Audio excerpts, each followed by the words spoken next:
का सुल्तान में अब आगे सुनिए। चींटियों का छत्ता और लाल खौफ।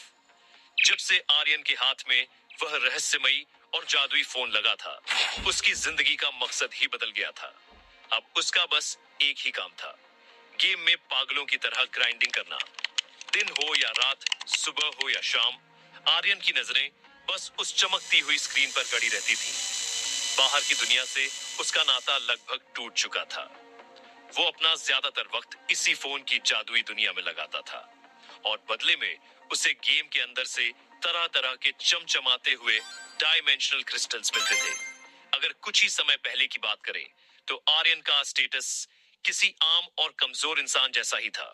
उसकी स्ट्रेंथ 7 थी, स्पीड 4, कॉन्स्टिट्यूशन 7 और उसकी असली शक्ति यानी प्राइमोर्डियल एनर्जी सिर्फ 1 पर अटकी हुई थी। लेकिन 1 महीने से भी कम समय के अंदर इस जादुई गेम में लगातार खौफनाक चींटियों को मारकर मिले क्रिस्टल्स की वजह से उसने अपनी सारी शक्तियों को इस हद तक बढ़ा लिया था कि कोई सोच भी नहीं सकता। जब तक तोड़ेंगे नहीं, तब तक छोड़ेंगे नहीं। आर्यन के दिमाग में बस यही एक डायलॉग गूंजता रहता था। अगर वो पुराने और पारंपरिक तरीके से सिर्फ अपनी काया साधना की प्रैक्टिस करता रहता, अपनी हड्डियां गलता रहता, तो इतनी तरक्की करने में उसे शायद सालों या शायद पूरी जिंदगी लग जाती। लेकिन इस गेम ने उसे एक शॉर्टकट दे दिया था, एक ऐसा शॉर्टकट जो उसे इंसानियत की सबसे ऊंची चोटी पर ले जाने वाला था। इतने सारे डायमेंशनल क्रिस्टल्स को अपने शरीर में सोखने और इस्तेमाल करने के बाद आर्यन को इस गेम और क्रिस्टल्स का एक बहुत ही सटीक पैटर्न समझ में आ गया था। इसका नियम बहुत ही सीधा और बेबाक था। अगर गेम में मिलने वाले किसी क्रिस्टल का नंबर आर्यन की खुद की शक्ति के नंबर से ज्यादा होता, तो वह क्रिस्टल उसके शरीर में जाते ही जादू की तरह काम करता था। उसकी शक्ति सीधे छलांग मारकर उस क्रिस्टल के नंबर के बराबर पहुंच जाती थी। लेकिन अगर क्रिस्टल का नंबर आर्यन की मौजूदा शक्ति के बराबर या उससे कम होता, तो चमत्कार नहीं होता था। वो कमजोर क्रिस्टल उसकी शक्ति को सीधे सीधे नहीं बढ़ाता था, बल्कि वो एक बेहतरीन एनर्जी सप्लीमेंट की तरह काम करता था।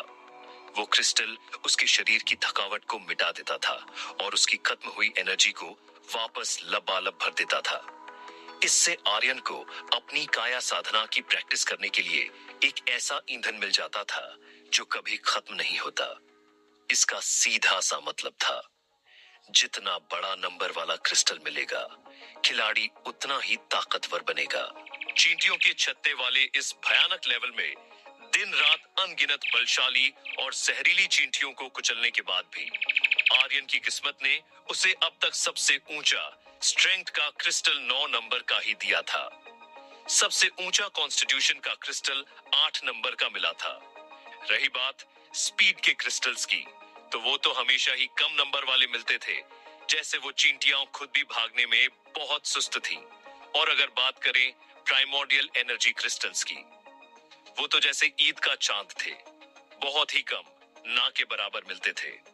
आज जो उसे 5 नंबर का प्राइमोर्डियल एनर्जी क्रिस्टल मिला था, वो अब तक की उसकी सबसे कीमती और बड़ी कमाई थी। आर्यन ने अपने तेज दिमाग से अंदाजा लगाया कि ये सब शायद उन बलशाली चींटियों की बनावट और उनकी फितरत की वजह से था। ताकत और जिस्मानी मजबूती में तो वो काले दैत्यों की तरह कमाल की थी, लेकिन उनकी रफ्तार बहुत कम थी। शायद इसीलिए स्ट्रेंथ क्रिस्टल्स अच्छे नंबरों वाले आसानी से मिल जाते थे, पर स्पीड क्रिस्टल्स का कोई खास फायदा उसे नहीं हो पा रहा था। लेकिन आर्यन निराश नहीं था। उसे पता था कि इस जादुई दुनिया में कुछ भी बेकार नहीं जाता। कम नंबर वाले क्रिस्टल्स भी उसके लिए किसी वरदान से कम नहीं थे। वो एनर्जी सप्लीमेंट की तरह उसकी नसों में दौड़ते थे, जिससे उसे अपनी काया साधना की प्रैक्टिस करने में जो मदद मिलती थी, वो शब्दों में बयान नहीं की जा सकती। बस एक ही बात का उसे मलाल था, एक ही बात का गहरा अफसोस था, जो कभी कभी उसके दिल को चुभ जाता था। गेम में मिलने वाले उन चमचमाते क्रिस्टल्स को जैसे ही उसका खूनी अवतार अपनी उंगलियों से छूता, वो सीधे स्क्रीन से होते हुए आर्यन के असली शरीर में समा जाते थे। उन्हें भौतिक रूप से असली दुनिया में किसी भी कीमत पर बाहर नहीं निकाला जा सकता था। पैसे का चक्कर है बाबू भैया, पैसे का चक्कर। आर्यन कभी कभी स्क्रीन देखकर बुदबुदाता था। वो अच्छी तरह जानता था कि अगर वो इन क्रिस्टल्स को गेम से बाहर निकाल पाता तो आर्यन सिर्फ कम नंबर वाले बेकार समझे जाने वाले क्रिस्टल्स को ब्लैक मार्केट में बेचकर ही आज इस पूरे विक्रमगढ़ शहर का सबसे अमीर और रईस लड़का बन गया होता। लेकिन किस्मत को कुछ और ही मंजूर था। खैर, चींटियों के छत्ते नाम के उस नर्क में चींटियों की कोई कमी नहीं थी। वो खत्म होने का नाम ही नहीं लेती थी। जैसे ही वो आर्यन के खून से बने अवतार को अपने इलाके में देखती, उनका खून खौल उठता। वो अपने जहरीले दांत किटकिटाते हुए झुंड का झुंड बनाकर उस अकेले अवतार पर ऐसे टूट पड़ती थी जैसे किसी भूखे भेड़िए के सामने मांस का टुकड़ा डाल दिया गया हो। लगातार अपनी उंगलियों को स्क्रीन पर नचाते हुए 100 से ज्यादा बलशाली चींटियों को बेरहमी से कुचलने के बाद आखिरकार स्क्रीन पर एक चमक उभरी। एक और डायमेंशनल क्रिस्टल जमीन पर गिरा। लेकिन आर्यन की किस्मत इस बार थोड़ी खराब थी। वो सिर्फ 3 नंबर का एक मामूली स्ट्रेंथ क्रिस्टल था। आर्यन ने एक ठंडी सांस ली। चलो, कुछ नहीं से तो कुछ बेहतर, कम से कम एनर्जी तो भरेगी। क्रिस्टल्स मिलने का चांस, यानी गेम की भाषा में कहें तो ड्रॉप रेट, वैसे भी बहुत कम था। ऐसा लगता था जैसे गेम जानबूझकर कंजूसी कर रहा हो। और जो इक्का दुक्का क्रिस्टल मिलते भी थे, उनमें से ज्यादातर 3 या उससे कम नंबर के ही होते थे। बड़े नंबर वाले, असली ताकत देने वाले क्रिस्टल्स तो बहुत ही मुश्किल से किसी चमत्कार की तरह मिलते थे। इसलिए आर्यन के पास ज्यादा से ज्यादा ग्राइंडिंग करके, पागलों की तरह चींटियों को मारकर अपना चांस बढ़ाने के अलावा और कोई दूसरा रास्ता नहीं था। यही वजह थी कि आर्यन अपनी रातों की नींद और दिन का चैन इस गेम पर कुर्बान कर चुका था। वो अक्सर क्लास में गहरी नींद सोता रहता था। स्कूल के मैदान में उसने पसीना बहाना और प्रैक्टिस करना पूरी तरह से छोड़ दिया था। क्लास के अलावा वो अपना सारा का सारा समय, यहाँ तक कि अपनी पूरी पूरी रातें भी अपने उस अंधेरे कमरे में कंबल ओढ़कर गेम खेलने में लगा देता था। उसके पास अब न तो बाहर जाकर काया साधना की प्रैक्टिस करने का टाइम बचा था और न ही क्लास में मिस्टर वर्मा का उबाऊ लेक्चर सुनने की कोई एनर्जी थी। पूरी दुनिया, उसके टीचर्स, उसके दोस्त, सब यही सोचते थे कि आर्यन का चैप्टर क्लोज हो चुका है। सबको लगता था कि आर्यन डिप्रेशन का शिकार होकर अपनी जिंदगी बर्बाद कर रहा है। लेकिन इस खामोश लड़के के अंदर जो तूफान पल रहा था, उसकी भनक किसी को नहीं थी। आर्यन अक्सर अपनी क्लास में सोते हुए मन ही मन मुस्कुराता था और सोचता था, पुष्पा, पुष्पा राज। नाम सुनकर फ्लावर समझे क्या? फायर है मैं, फायर। और वाकई उसकी तरक्की की रफ्तार अब पहले के मुकाबले कई गुना तेज और भयानक थी। अगर वो पहले की तरह सिर्फ आम लोगों वाले तरीके से काया साधना करता तो अपनी प्राइमोर्डियल एनर्जी को 1 से 5 तक पहुंचाने में उसे कई गुना, शायद दर्जनों गुना ज्यादा वक्त और खून पसीना लग जाता। गेम की स्क्रीन पर लड़ाई और भी भयंकर होती जा रही थी। जैसे जैसे बलशाली चींटियों का काला और डरावना झुंड बढ़ता गया, आर्यन के लिए अपने अकेले खूनी अवतार को संभालना मुश्किल होने लगा। चींटियां चारों तरफ से ऐसे आ रही थीं जैसे कोई काली बाढ़ आ गई हो। कुछ ही देर में चींटियों का वो सैलाब उसके खूनी अवतार पर ऐसे टूट पड़ा कि उसे हिलने तक की, अपना पैर उठाने तक की जगह नहीं मिली। उनके जहरीले दांतों ने अवतार को चीर कर रख दिया और अगले ही पल फोन की स्क्रीन एकदम काली हो गई। Game over. आर्यन के चेहरे पर कोई शिकन नहीं आई। उसे इसकी आदत हो चुकी थी। उसके पास गेम को फिर से शुरू करने के अलावा कोई चारा नहीं था। उसने अपनी जेब से वही नुकीली पिन निकाली और बिना अपनी आंख झपकाए अपनी उंगली पर चुभा दी। खून की एक ताजा और लाल बूंद बाहर आई। उसने वो बूंद स्क्रीन के बीचों बीच टपका दी। उसका खून इस गेम में एक लाइफ की तरह था। खून की एक बूंद मतलब एक नई जिंदगी, एक नया अवतार। स्क्रीन में रोशनी लौटी। गेम फिर से शुरू हुआ और वो वापस उसी नर्क में पहुंच गया। वो फिर से एक के बाद एक बलशाली चींटियों के सिर फोड़ने लगा, उन्हें बीच से फाड़ने लगा। लेकिन इस बार उसकी किस्मत जैसे उससे रूठ गई थी। 100 से ज्यादा भयंकर चींटियों को मौत के घाट उतारने के बाद भी एक भी क्रिस्टल नहीं गिरा। लेकिन आर्यन का स्वभाव समंदर की तरह शांत और गहरा था। उसे जल्दी गुस्सा नहीं आता था। वो जानता था कि इस रास्ते पर सब्र ही सबसे बड़ा हथियार है। अपना टाइम आएगा। उसने मन ही मन खुद को तसल्ली दी और पूरी एकाग्रता के साथ चींटियों के छत्ते में ग्राइंडिंग करता रहा। अचानक चींटियों के उस घने काले और बदसूरत झुंड के बीच उसकी तेज नजरों ने कुछ ऐसा देखा जिसने उसके हाथों की हरकत को एक पल के लिए रोक दिया। उस झुंड के ठीक बीचों बीच एक अलग तरह की चींटी रेंग रही थी। वो आम चींटियों जैसी काली नहीं थी। वो चींटी खून की तरह एकदम लाल थी। इतनी लाल जैसे उसे किसी ने अभी अभी ताजे खून से नहला दिया हो। काली चींटियों के उस समंदर के बीच वो एक लाल अंगारे की तरह अलग ही चमक रही थी। उसका सिर भी बाकी चींटियों से थोड़ा बड़ा और ज्यादा भयानक था। उसके जबड़े किसी आरी की तरह तेज लग रहे थे। आर्यन की बाज जैसी नजरों ने उसे तुरंत नोटिस कर लिया। अरे वाह, ऐसा लग रहा है जैसे गब्बर सिंह खुद मैदान में आ गया हो। आर्यन के चेहरे पर एक खौफनाक मुस्कान तैर गई। उसे समझ आ गया था कि ये कोई आम चींटी नहीं, बल्कि इस इलाके का बॉसेस है। जैसे ही उस लाल खौफनाक चींटी ने अपने अगले पैर हवा में उठाकर आर्यन के अवतार पर हमला करने की तैयारी की, आर्यन ने अपनी उंगलियों की रफ्तार बढ़ा दी। उसने बहुत ही सावधानी से और कुछ ही सेकंड्स में उस लाल चींटी की चाल और ताकत को परखा। उसने तुरंत भांप लिया कि इस लाल शैतान की ताकत और रफ्तार दोनों ही उन आम काली चींटियों से कहीं ज्यादा खतरनाक थीं। अगर इसका एक डंक भी अवतार को लग गया तो खेल वहीं खत्म हो जाएगा। लेकिन आर्यन घबराया नहीं। डॉन को पकड़ना मुश्किल ही नहीं, नामुमकिन है। उसने अपने अवतार की पोजीशन को स्क्रीन पर कई बार बहुत ही चालाकी से बदला। उसने लाल चींटी के हमलों को चकमा दिया और घूमकर एक जोरदार वार उस लाल चींटी की पीठ पर दे मारा। ठक, वार सीधा निशाने पर लगा, लेकिन लाल चींटी सिर्फ 1 इंच पीछे खिसकी। उसे बस मामूली सा ही नुकसान हुआ था। वो उसे एक ही वार में मार नहीं पाया। उसका लाल कवच किसी फौलाद की तरह मजबूत था।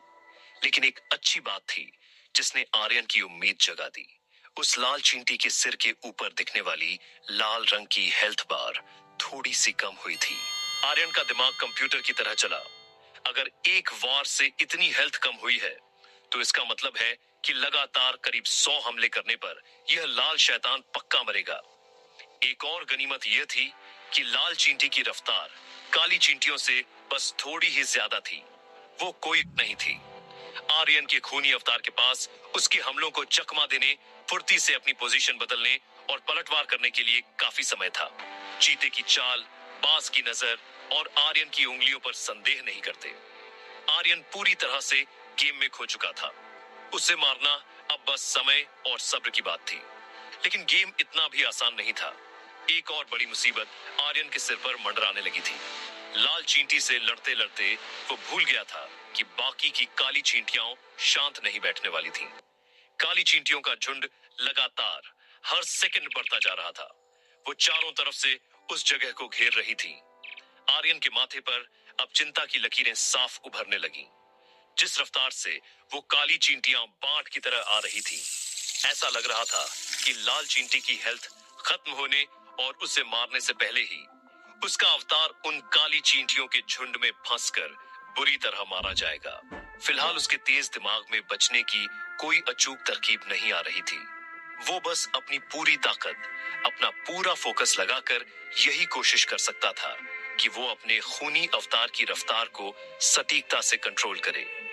उसे हर हाल में काली चींटियों से बचते हुए लाल चींटी को लगातार नुकसान पहुंचाना था।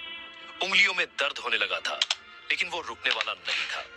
लड़ाई अपने चरम पर पहुंच चुकी थी।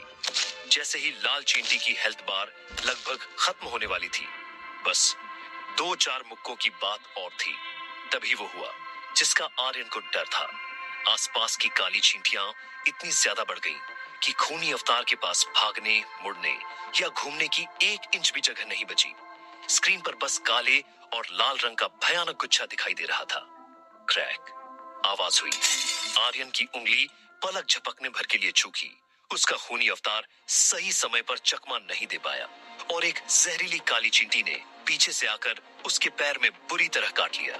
एक ही झटके में स्क्रीन के ऊपर मौजूद अवतार की हरी हेल्थ बार लाल होकर लगभग आधी हो गई। आर्यन के दिल की धड़कन रुक सी गई। वो समझ गया कि अब उसका खेल खत्म होने वाला है। एक और बाइट और उसका अवतार सीधा मौत की नींद सो जाएगा। लेकिन हार मानना आर्यन की फितरत नहीं थी। हार कर जीतने वाले को ही बाजीगर कहते हैं। आर्यन ने अपनी आंखों में एक अजीब सा जुनून भरते हुए अपनी पूरी ताकत और फुर्ती लगा दी। उसने मौत की परवाह किए बिना चींटियों के बीच से अपना रास्ता बनाते हुए खूनी अवतार से उस लाल चींटी की तरफ छलांग लगवा दी और अपना आखिरी सबसे जोरदार हमला कर दिया। बूम! अवतार का फौलादी मुक्का सीधा लाल चींटी के सिर के सबसे कमजोर हिस्से पर जाकर लगा। एक भयानक धमाका हुआ। उस लाल शैतान की बची खुची हेल्थ भी पूरी तरह से खत्म हो गई और उसका वो लाल फौलादी कवच एक तेज धमाके के साथ पटकर बिखर गया। लाल चींटी के चीथड़े उड़ गए और उसी धमाके के बीच उसके मरे हुए शरीर से दो बेहद चमकदार क्रिस्टल उछलकर हवा में बाहर निकले। आर्यन के पास यह देखने का भी समय नहीं था कि वो कौन से रंग के क्रिस्टल्स थे या उन पर क्या नंबर लिखा था। उसका खूनी अवतार मौत की कगार पर खड़ा था। चारों तरफ से काली चींटियां उस पर झपट चुकी थीं।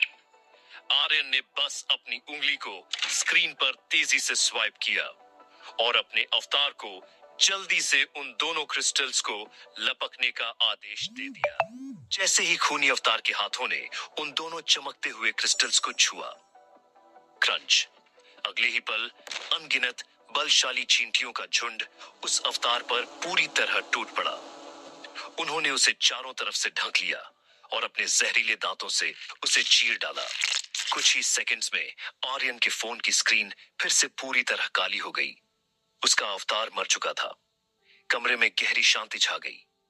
आर्यन की सांसें तेज चल रही थीं। उसने स्क्रीन पर आए दो नए नोटिफिकेशंस को ध्यान से देखा। उसे यह देखकर एक बहुत गहरी और सुकून भरी राहत की सांस मिली कि वो क्रिस्टल्स उसके हाथ लग गए थे। मौत को छूकर टक से वापस आ सकता हूं मैं, उसने राहत की सांस लेते हुए खुद से कहा। ऐसा उसके साथ पहले भी हो चुका था। गेम का नियम था कि जब तक अवतार मरने से ठीक 1 सेकंड पहले भी क्रिस्टल उठा लेता, उसका पूरा असर और फायदा आर्यन को मिल जाता था। उसने स्क्रीन पर हरे रंग में चमकते हुए मैसेज को पढ़ा। एक मॉर्टल जीव बलशाली चींटी को मार गिराया। आपको एक प्राइमोर्डियल एनर्जी क्रिस्टल मिला है। और फिर उसकी नजर दूसरे मैसेज पर गई। एक मॉर्टल जीव लाल बलशाली चींटी को मार गिराया। आपको एक बलशाली चींटी क्रिस्टल मिला है। स्क्रीन पर दूसरा नोटिफिकेशन देखकर आर्यन की आंखें फटी की फटी रह गईं। वो अपनी जगह से उछल पड़ा। उसे यकीन नहीं हो रहा था। प्राइमोर्डियल एनर्जी क्रिस्टल तो उसने पहले भी कई बार देखा था, भले ही वो मुश्किल से मिलता हो। लेकिन किसी जीव के अपने नाम वाला बलशाली चींटी क्रिस्टल, यह चीज उसे अपनी इस पूरी गेमिंग हिस्ट्री में पहली बार मिली थी। एक पल के लिए तो वो सदमे में हैरान रह गया। उसका दिमाग सुन्न पड़ गया। फिर अचानक उसके दिमाग की बत्ती जली। उससे कुछ याद आया। उसने डायमेंशनल हिस्ट्री की किताबों में और इंटरनेट पर मौजूद कुछ सीक्रेट वीडियोस में ऐसे ही खास क्रिस्टल्स के बारे में पढ़ा और सुना था। उन वीडियोस में दुनिया के सबसे बड़े और अमीर शिकारियों ने ऐसे ही क्रिस्टल्स का इस्तेमाल करके पूरी दुनिया को चौंका दिया था। हालांकि वो बलशाली चींटी क्रिस्टल नहीं थे, बल्कि ड्रैगन या किसी दूसरे खूंखार जीवों के क्रिस्टल थे। लेकिन उनका नाम हमेशा उस जीव के नाम पर ही होता था। कहीं ये वही तो नहीं? आर्यन की आवाज कांप रही थी। उसका दिल इतनी जोर जोर से धड़कने लगा जैसे वो छाती फाड़कर बाहर आ जाएगा। क्या ये सच में वही लेजेंडरी डायमेंशनल क्रिस्टल है? यह वो क्रिस्टल था जो इंसान को सिर्फ ताकत नहीं, बल्कि उस जीव की कोई खास शक्ति या खासियत हमेशा के लिए दे देता था। यह दुनिया के सबसे दुर्लभ और कीमती खजानों में से एक था। तभी अचानक आर्यन को महसूस हुआ कि उसके फोन की ठंडी स्क्रीन से एक बहुत ही अजीब, शक्तिशाली और उबलती हुई गर्म ताकत निकल रही है। वो ताकत फोन से होते हुए उसके हाथों की नसों में घुसी और किसी ज्वालामुखी के लावे की तरह उसके पूरे शरीर में उसकी हर एक नस और हड्डी में तेजी से फैलने लगी। आर्यन ने अपनी आंखें बंद कर ली। एक नया तूफान बस शुरू होने वाला था। अब इस कहानी का असली सुल्तान आ गया है।